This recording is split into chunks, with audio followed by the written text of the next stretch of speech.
Welcome back to Cruising with the Wild Herons. Join us this episode as I review our steps to getting liveaboard status. Hi, we're happy to announce we're full-time liveaboard boaters on the Wild Heron. No, not that boat, this boat.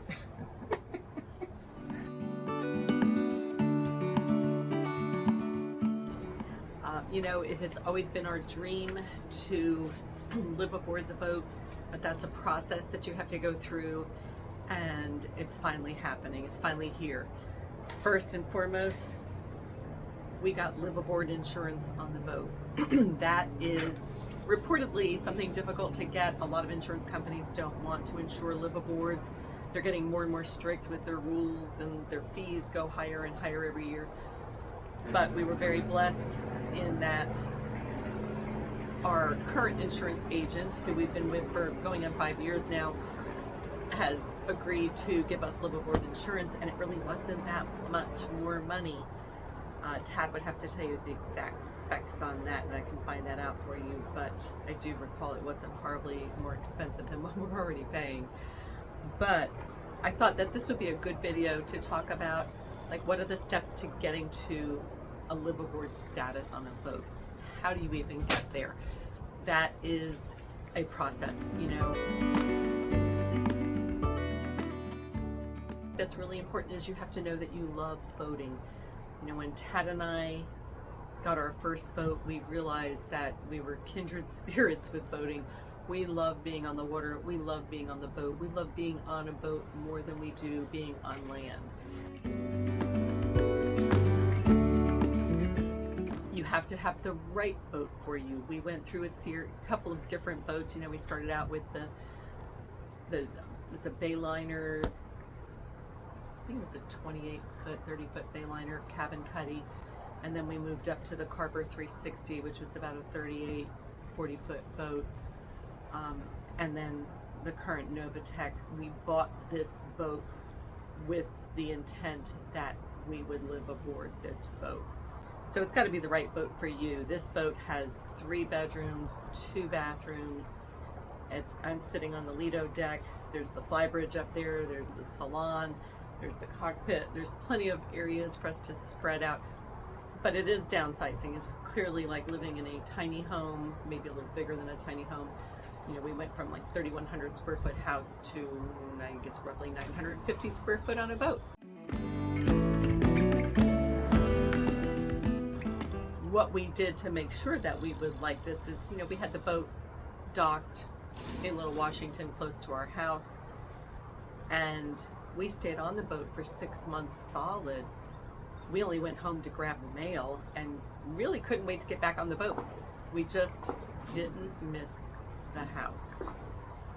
I'm not gonna say we don't miss our neighbors and our friends, because we do, but we did not miss house living, and I didn't miss cleaning the house. Once you decide that you can live on a boat for extended periods, that's when we decided to, move forward, and we started to make sure that the boat had everything we needed on it. It still doesn't have everything we want, but it has everything we need. We recently replaced our dingy little anchor that we had. We had a 45-pound CRQ anchor. This boat, I think, is 70, I don't know how much it is. It's 60-foot length overall. It requires a 125-pound anchor. That's what we have. So we put a new anchor, new chain, and a new windlass just this past February. Make sure it has things like, hot water heater. We'd like a water maker one day. We don't really need one. We'd like to add solar one day. We don't really need it right yet. We have a great dinghy, and so that's the things that we need. It's got a washer and dryer on the boat. Just did a load of laundry today.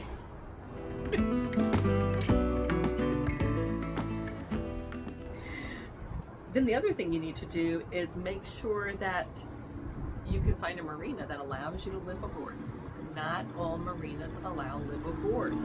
sometimes I've talked to some marinas and they'll be like, well, we can work around it, you know, we'll give you a lease for like so many months, and then you take the boat away for a week and come back, and then we'll give you another lease so you can be living here but not a live aboard. So you have to make sure you have a place that you can live aboard. And as you're underway, if you plan to stay at a place for a month or so, some marinas consider that live aboard. Some allow you to stay a month or two and others don't. So you really have to do your homework, you know, before you just, I've seen people buy big boats and can't get live aboard insurance or have no place to live aboard on the boat. Florida's rules are getting more strict with, you know, anchoring out and living aboard. Then the big thing is once you pull the trigger and you say, okay, I've got my live aboard insurance, I've got my boat, we know we want to do this, what's the next thing you got to do? Well, you got to sell everything. If you're going to live aboard and not have you can have a land-based property. We thought about doing that. We were going to get a condo or rent an apartment when we didn't think we would get live aboard insurance, because you know you have to have a residence if you don't have live aboard insurance. But once we got live aboard insurance, we decided we don't even want a land-based property, so we decided to put our house up on the market. And shockingly, we got an offer pretty quickly within 24 days of being listed, and we're closing next week, so we will be without a land-based home as of next Friday. So this is really happening. Today's the day.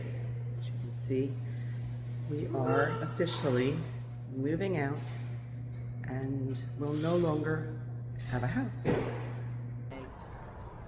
The other thing that we did, we had a boat slip at our community where we lived, where we kept our smaller boats, and this boat's too big to dock at that boat slip, and out of the blue we got a call. Somebody wanted to purchase our slip. It's a 42-foot slip. We made a deal, so we're closing on that on Monday. So we will have 0 owned properties in the state of North Carolina. Do have property in Florida.